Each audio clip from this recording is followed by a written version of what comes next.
తనని అర్థం చేసుకోవాలే గాని ఆవేశపడి కోపం తెచ్చుకోకూడదురా.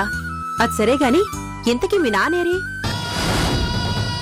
మీకు ఎదురు చెప్పనయ్యా. అయ్యా అయ్యా 205 కనెక్ట్ చేస్తారా సార్? 205లో ఎవరూ లేరు సార్. 2 రోజుల కిందటే వాళ్ళు రూమ్ ఖాళీ చేశారంటుదినా? పేరేంటి? రాజా. అతని భార్య అందులో ఉండుంటే ఆవిడ కూడా మంటల్లో కాలిపోయి ఉండుంటుంది. సార్ మీరేమనుకోనంటే ఒక మాట చెప్పనా? ఏంటో చెప్పండి. ఇక్కడికి 20 కిలోమీటర్ల దూరంలో హిల్ స్టేషన్ లో పోలీస్ స్టేషన్ ఉంది సార్. మీరు అక్కడికి వెళ్ళి ఒకసారి ఎంక్వైరీ చేయండి. ఎందుకు? మిస్సింగ్ కేసు కదా సార్, వాళ్ళు ఏమైనా హెల్ప్ చేయొచ్చు.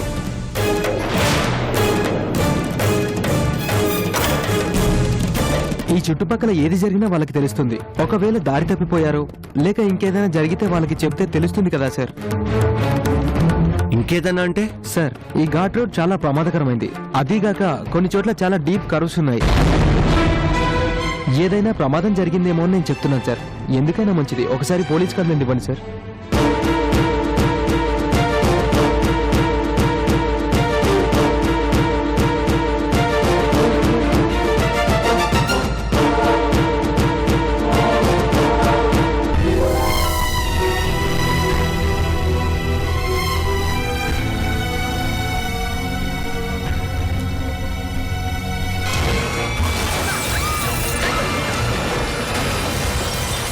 చందు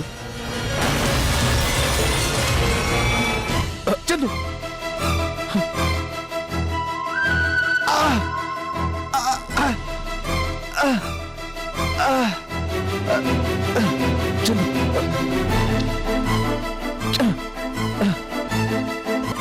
చందు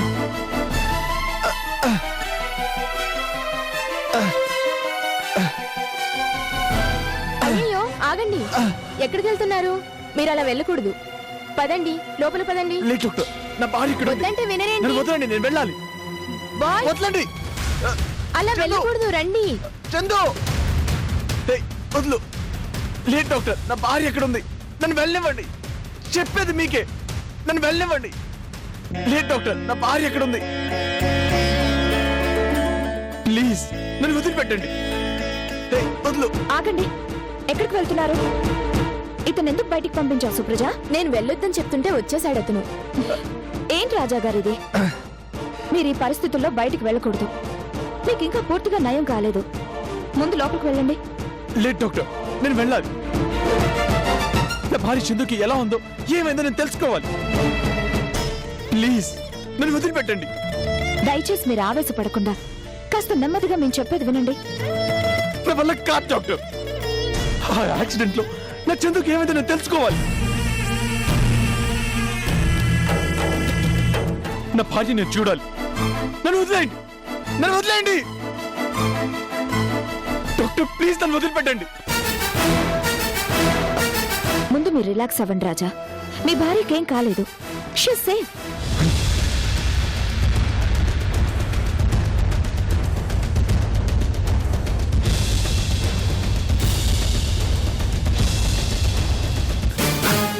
నిజమా? మీరు చెప్పేది నిజమా? నిజంగా నా చదువుకి ఏం కాలేదు కదా? తను సేఫ్ గానే ఉంది కదా? చెప్పండి డాక్టర్, తను సేఫ్ గానే ఉంది కదా? అవును, మీరెలా గాయాలతో పడిపోయారో మీ మిస్సెస్ కూడా అలాగే గాయాలతో బయటపడ్డారు. మిమ్మల్ని తీసుకొచ్చినట్లే మీ ఆవిడ్ని కూడా ఇక్కడికి తీసుకొచ్చారు.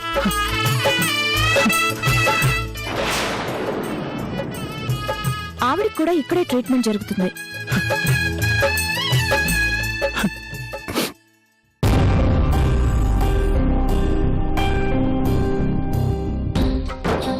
చాలా thanks doctor, thank you very much.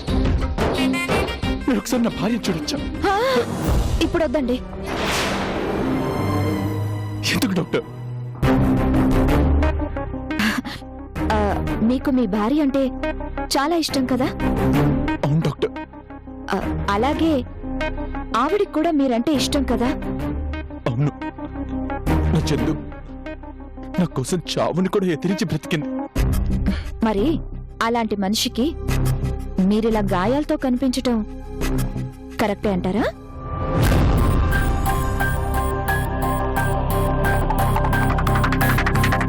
మిమ్మల్ని ఈ పరిస్థితుల్లో చూస్తే ఆవిడ తట్టుకోగలుగుతుందా? ఒక్కసారి ఆలోచించండి.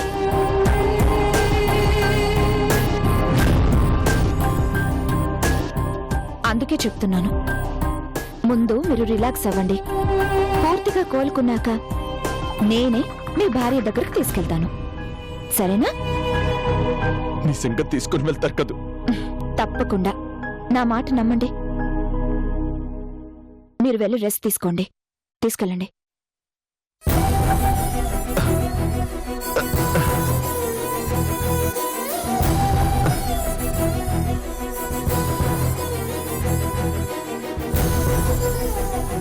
అతనికలా అబద్ధం చెప్పేశావేంటి అమృత? మరేం చేయాలి సుప్రజ? అతని పరిస్థితి చూసావుగా. భార్య అంటే చాలా ప్రాణంలా ఉంది అతనికి. ఆవిడ గురించి ఎంత తాపత్రయపడుతున్నాడో నువ్వే చూసావుగా. ఆ అమ్మాయి బ్రతికుండే అవకాశం లేదని ఇన్స్పెక్టర్ గారు చెప్పారు. ఆ మాట అతనికి చెప్తే అతను తట్టుకోగలడా? అందుకే అతన్ని ఆపటం కోసం అబద్ధం చెప్పక తప్పలేదు. అవసరానికి అబద్ధం చెప్పటం కూడా డాక్టర్గా మన డ్యూటీయే సుప్రజ. కానీ రేపైనా నిజం తెలుస్తుంది కదా. అదే ఏం చేయాలా అని ఆలోచిస్తున్నాను.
ఏంటమ్మా, ఏంటలా ఉన్నావు?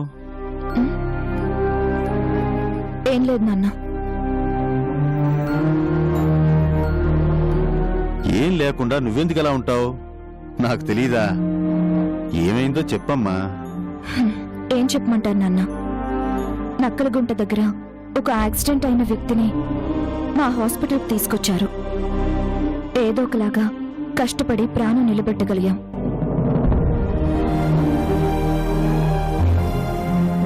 కానీ అతని స్పృహలోకి వచ్చిన ప్రతిసారి తన భార్యను చూడాలి అని తెగ కలవరిస్తున్నాడు. అతనికి అతని భార్యకి మధ్య చాలా ప్రేమ ఉన్నట్టుంది నాన్న.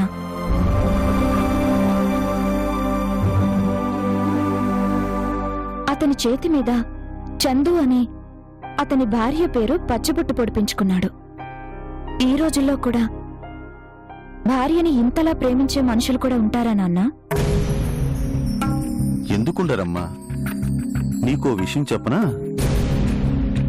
ప్రేమించడం మొదలు పెడితే ఆడవాళ్ల కంటే మగవాళ్లే చాలా ఎక్కువగా ప్రేమిస్తారు. వాళ్ళు చాలా అటాచ్మెంట్తో ఉంటారమ్మా. అతన్ని చూస్తుంటే అది నిజమే అనిపిస్తుంది నాన్న. భార్య అంటే చాలా ప్రేమ అతనికి. ఒక్కోసారి అతన్ని కంట్రోల్ చేయడం నాకే కష్టం అనిపిస్తుంది. మరి అలాంటప్పుడు ఒకసారి అతని భార్యను అతనికి చూపిస్తే సరిపోతుంది కదా?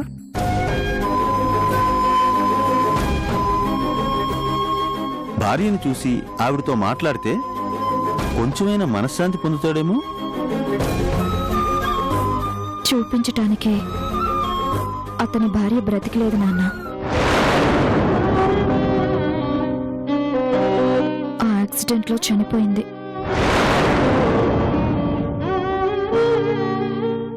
ఆవిడ శవం కూడా కాలి బూడిదైపోయింది. ఆ నిజాలేవి అతనికి తెలియదు. అయ్యో పాపం.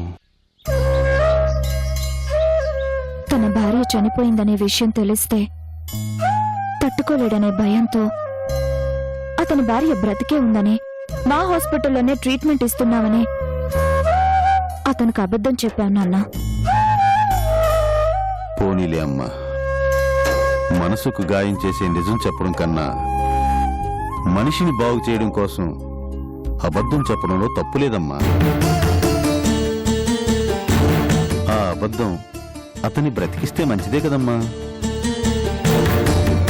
అబద్ధమైతే చెప్పాం గాని ఆ అబద్ధాన్ని ఎంతకాలం దాచగలమో అర్థం కావట్లేదు నాన్న.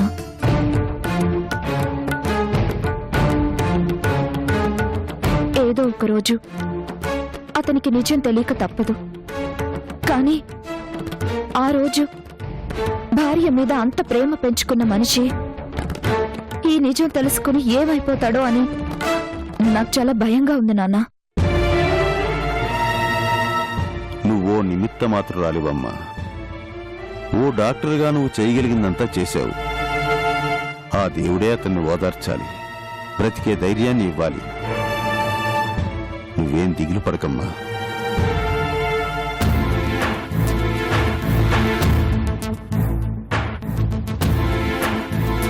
ఇదిగో ఈ ఫైల్ తీసుకుని వెళ్ళి ఇచ్చేసిరా. అలాగే సార్. నమస్కారం సార్. నమస్తే, కూర్చోండి. చెప్పండి. సార్, నా పేరు కృష్ణప్రసాద్. నేను హైదరాబాద్ నుంచి వస్తున్నాను. ఓకే. వారం రోజుల క్రితం నా కూతురు అల్లుడు కలిసి ఈ హిల్ స్టేషన్కి హనీమూన్కి వచ్చారు సార్. 4 రోజులు మాతో ఫోన్లో మాట్లాడారు. 2-3 రోజుల నుంచి ఆ ఫోన్ కలవడం లేదు. ఎంత ట్రై చేసినా కలవడం లేదు. వాళ్ళ కోసం నేను వచ్చి ఎంక్వైరీ చేస్తే 2 రోజుల కిందటే ఆ హోటల్ రూమ్ వెకేట్ చేసి వెళ్ళిపోయారని చెప్పారు. కానీ వాళ్ళు ఇప్పుడు ఎక్కడికి వెళ్లారో తెలియదు. ఫోన్ ఏమో కలవడం లేదు. కొంచెం టెన్షన్గా ఉంది సార్. ఏ హోటల్లో దిగారు? ఉషోదయ రిసార్ట్స్. ఎక్కడికి వెళ్తున్నారు? హోటల్లో ఏమైనా చెప్పారా? హైదరాబాద్కే బయలుదేరుతున్నామని చెప్పారు సార్. 10 రోజులకని రూమ్ బుక్ చేశాను. కానీ ముందే ఖాళీ చేసి వెళ్ళిపోయారట. ఆ తర్వాత ఏ ఇన్ఫర్మేషన్ లేదు సార్. కొంచెం ఈ కేసుని టేకప్ చేసి వాళ్ళని వెతికి పెట్టండి సార్, ప్లీజ్.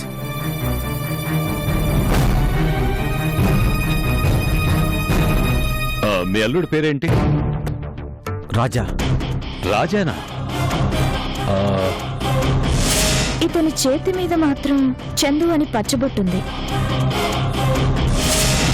అతని భార్య పేరు చందునా? అవును సార్. మీకెలా తెలుసు? మీ అల్లుడు ఇప్పుడు హాస్పిటల్లో ట్రీట్మెంట్ తీసుకుంటున్నాడు. ఏంటి సార్ మీరు అనేది? ట్రీట్మెంట్ తీసుకోవడం ఏంటి? అసలేం జరిగింది? సారీ కృష్ణ గారు, మీ కూతురు అల్లుడు కలిసి వస్తున్న కారు యాక్సిడెంట్ అయింది.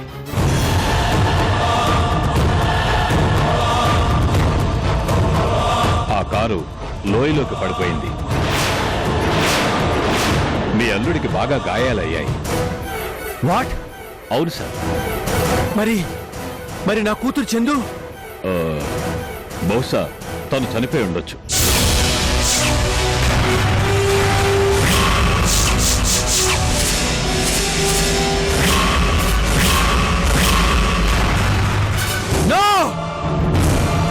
నో ఇన్స్పెక్టర్, మీరు అబద్ధం చెప్తున్నారు. మీరేదో పొరపాటు పడుతున్నారు. మీరు సరిగ్గా చూసారా? నిజంగా యాక్సిడెంట్ అయింది మా వాళ్ళ కారేనా? మీరెవరితో చూసి మా వాళ్ళు అనుకుంటున్నారేమో. లేదు కృష్ణ గారు, యాక్సిడెంట్ అయింది మీ వాళ్ళ కారే. ఆ కారు లోయలోకి పడి బ్లాస్ట్ అయింది.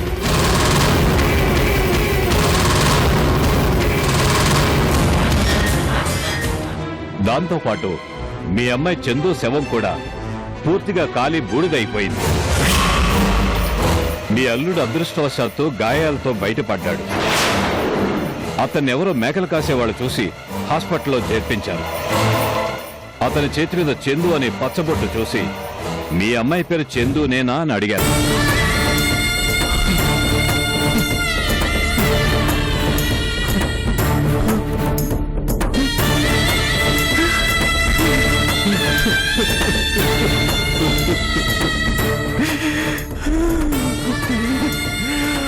చందు, ఇదిగోండి, ఆ కేసు కూడా ఫైల్ అయింది.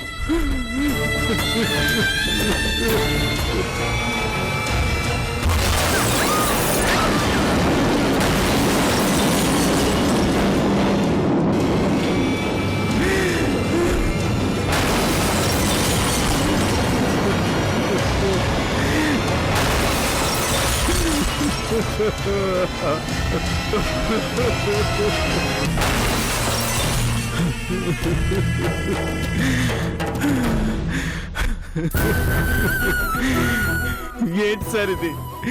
నేను నమ్మలేకపోతున్నాను. నా కూతురు చచ్చిపోవడం ఏంటి సార్? వాళ్ళిద్దరు సంతోషంగా ఉండాలని దీవించి పంపించారు.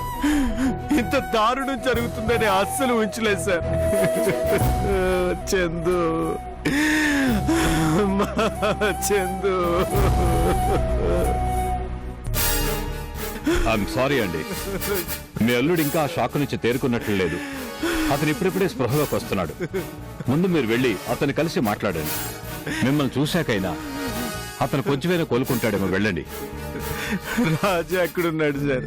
ఇక్కడే భారతీయ నర్సింగ్ హోమ్ లో ట్రీట్మెంట్ ఇస్తున్నారు. అక్కడ డాక్టర్ అమృత గారు ఉంటారు. ఆవిడని కలిస్తే మీకు పూర్తి వివరాలు చెప్తారు. నా వల్ల కాదు ఇన్స్పెక్టర్, నా వల్ల కాదు. మీ బాధ నేను అర్థం చేసుకోగలను. కానీ ఇలా జరుగుతుందని ఎవరు ఎక్స్పెక్ట్ చేయరు కదా. మనసు రాయి చేసుకోవాలి. పోయిన మీ అమ్మాయి గురించి బాధపడటం కాదు, ఉన్న మీ అల్లుడి గురించి ఆలోచించండి. ఇంకో ముఖ్యమైన విషయం ఏంటంటే అతనికి ఇంకా అతని భార్య చనిపోయిన విషయం తెలీదు.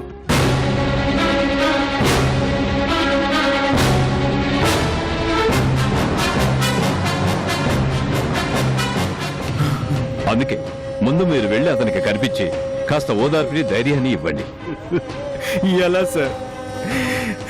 నేనే ఈ దుఃఖాన్ని ఆపుకోలేకపోతున్నాను. ఇక నేను వెళ్ళి నా అల్లుడిని ఎలా చూడను, ఎలా ఓదార్చను? రాజా మొహం చూసి నా కూతురు గురించి చెప్పకుండా ఎలా ఉండమంటారు సార్? నా జీవితంలో ఇలాంటి పరిస్థితి ఎదుర్కోవాల్సి వస్తుందని అస్సలు అనుకోలేదు సార్, అస్సలు అనుకోలేదు.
చందు,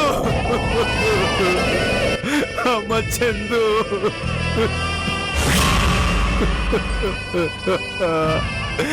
చందు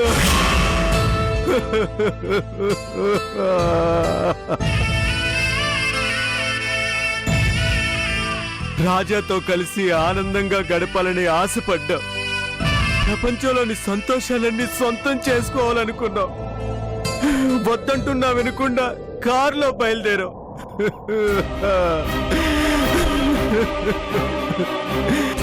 నీ భర్తతో కలిసి చాలా దూరం వెళ్ళాలని కలలు కన్నావు.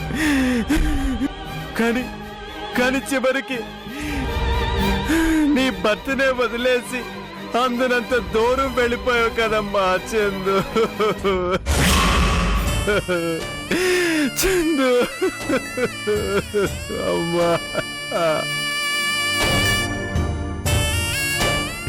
ఏ పాపం చేశావని మా అందరికి ఇంత పెద్ద శిక్ష వేశావమ్మా చందు.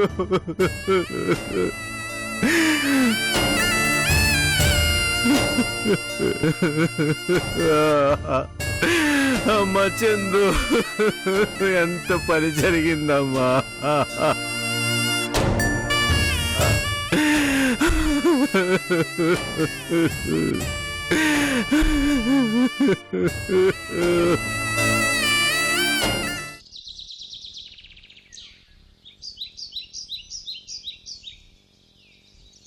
డాక్టర్, డాక్టర్, డాక్టర్, వదలండి, నన్ను వదలండి, నా భార్య ఒకసారి చూడండి. డాక్టర్, డాక్టర్, డాక్టర్, వదలండి, నన్ను వదలండి, నా భార్య ఒకసారి చూడండి ప్లీజ్. డాక్టర్, డాక్టర్, ఒక్కసారి వదలండి, ఇప్పుడే వెళ్ళి చూసి వచ్చేస్తాను. డాక్టర్, డాక్టర్, ఒక్కసారి రండి డాక్టర్, వీళ్ళు నన్ను వెళ్ళనివ్వట్లేదు, మీరేనా చెప్పండి డాక్టర్. డాక్టర్ అమృత, రండి. సిస్టర్ ప్లీజ్ వదిలేయండి. ఆగండి, ఏంటిది? ఎందుకింత గోల చేస్తున్నారు? డాక్టర్, నిన్న భార్య చూడాలి, ఒక్కసారి పంపించండి. మీరు అలా వెళ్ళకూడదు, మా మాట వినండి. మీకు పూర్తిగా తగ్గిన తర్వాత మేమే తీసుకెళ్తాం. మేము చెప్పేది వినండి. అది డాక్టర్, నేను ఒక్కసారి నా భార్యను చూసి వచ్చేస్తాను ప్లీజ్, నా మాట కాదనకండి. అది కాదు డాక్టర్.